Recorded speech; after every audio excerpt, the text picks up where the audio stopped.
অধ্যাপক, তারপর dean of students, এবার প্রেসিডেন্সির মেন্টর গ্রুপের প্রাক্তন সদস্য ও চেয়ার প্রফেসর সব্যসাচী ভট্টাচার্য ছেড়ে দিচ্ছেন প্রেসিডেন্সি। কিন্তু কেন?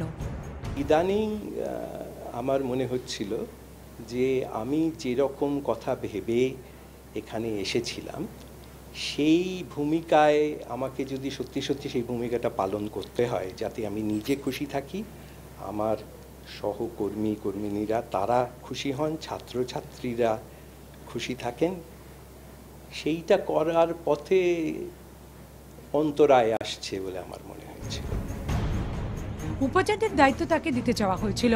অধ্যাপনার সঙ্গে যুক্ত থাকবেন বলেই প্রেসিডেন্সির উপাচার্যের পদ নেননি তিনি। 43 বছর পর কলকাতায় ফিরেছিলেন, কিন্তু মাত্র 9 মাসের মধ্যে সেই সাধের প্রেসিডেন্সি ছেড়ে দিচ্ছেন তিনি।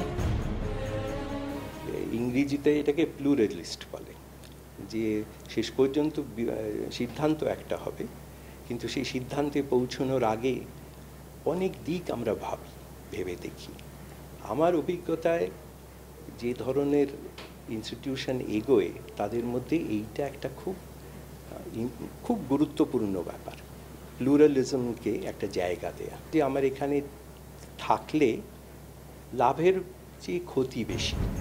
মুম্বাইয়ের tata institute of fundamental research তার পুরনো প্রতিষ্ঠান, যেখান থেকে লিয়েন নিয়ে এসেছিলেন তিনি, সেখানেই ফিরে যাচ্ছেন। মেন্টর গ্রুপের সদস্য হিসেবে যে স্বপ্ন দেখেছিলেন সে স্বপ্ন অধরাই থেকে গেল তাঁর। মুখ্যমন্ত্রী নয়নের মণি সেন্টার ফর এক্সেলেন্স থেকে কেন বিশ্বের সমাদৃত মানুষজন ছেড়ে চলে যাচ্ছেন, সেটাই শিক্ষা মহলে এই মুহূর্তের সবচেয়ে বড় প্রশ্ন। ক্যামেরায় উত্তমের সঙ্গে শ্রেয়সী, কলকাতা।